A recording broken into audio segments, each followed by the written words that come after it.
आज की इस कड़ी में हम याद कर रहे हैं स्वतंत्रता सेनानी झलकारी बाई को, जिनका जन्म 22 नवंबर 1830 को हुआ था। उन्होंने रानी लक्ष्मीबाई की विश्वास पात्र और सलाहकार के रूप में 1857 में भारतीय स्वतंत्रता के पहले युद्ध के दौरान महत्वपूर्ण भूमिका निभाई और एक प्रमुख सेनानी बनकर उभरी।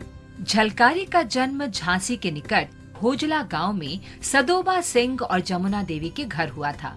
झलकारी पाठशाला तो नहीं गईं, लेकिन उन्हें बचपन से ही हथियार चलाने और घुड़सवारी का पाठ पढ़ाया गया था।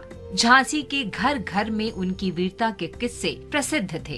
कहा जाता है कि एक बार जब डाकुओं ने गांव में डाका डालने का प्रयास किया तो झलकारी ने अकेले ही उन्हें भगा दिया। ये भी कहा जाता है कि जब एक बार जंगल में बाघ ने उन पर हमला करने की कोशिश की तो उन्होंने अपनी कुल्हाड़ी से उसे मार डाला। रानी लक्ष्मीबाई ने झांसी किले में एक उत्सव समारोह के दौरान झलकारी को देखा तो उनमें अपने जैसी समानताएं देखकर हैरान रह गईं। जब रानी को झलकारी की बहादुरी के कारनामों के बारे में बताया गया तो उन्होंने तुरंत उन्हें सेना की महिला शाखा में शामिल कर लिया।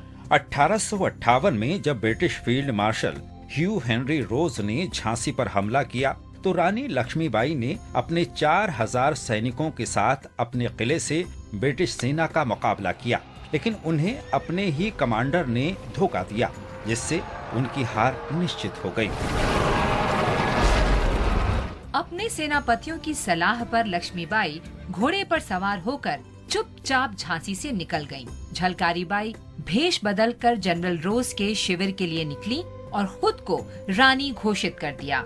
इससे दिन भर भ्रम की स्थिति बनी रही और लक्ष्मीबाई को बचने के लिए पर्याप्त समय मिल गया। रोज ने पूछा साथ में तेरे कैसा करे व्यवहार, फांसी दे दो झलकारी ने कहा ये बारंबार। झलकारी बाई अपनी रानी की रक्षा करते हुए और अपनी मातृभूमि के लिए लड़ते हुए 4 अप्रैल 1858 को वीर गति को प्राप्त हुई। झलकारी बाई की वीरता ने लाखों लोगों के अनुकरण के लिए एक समृद्ध विरासत छोड़ी है।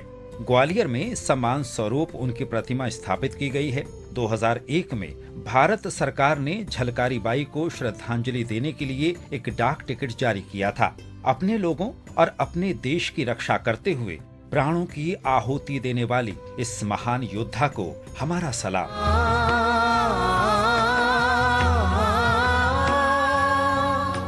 आज हम राष्ट्रवादी शांति घोष की जयंती भी मनाते हैं, जिनका जन्म 22 नवंबर 1916 को पश्चिम बंगाल के कोलकाता में हुआ था। शांति घोष कोमिला में छात्री संघ की संस्थापक सदस्य थीं और क्रांतिकारी संगठन जुगंतर पार्टी में शामिल हो गई थीं। 16 वर्षीय शांति घोष अपनी हम उम्र सुनीति चौधरी के साथ 14 दिसंबर 1931 को कोमिला के जिला magistrate Charles Jeffrey Buckland Stevens को क्रिसमस से पहले कैंडी और चॉकलेट पेश करने के बहाने उनके कार्यालय गईं।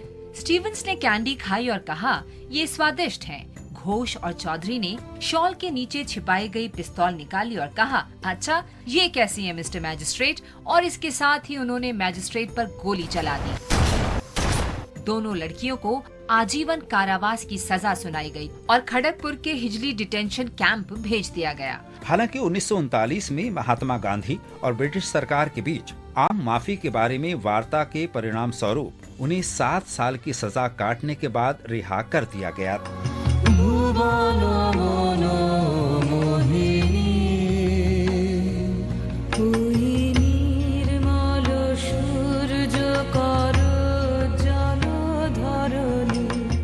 अपनी रिहाई के बाद घोष ने बंगाली महिला कॉलेज में दाखिला लिया और राजनीति में शामिल हो गयीं। वे 1952 से 1962 और 1967 से 1968 तक पश्चिम बंगाल विधान परिषद की सदस्य रहीं। वे 1962 से 1964 तक पश्चिम बंगाल विधानसभा की सदस्य रहीं। शांति घोष 1989 में अपनी मृत्यु तक देश की भलाई के लिए काम करती रहीं। हम इस महान देशभक्त को सलाम करते हैं।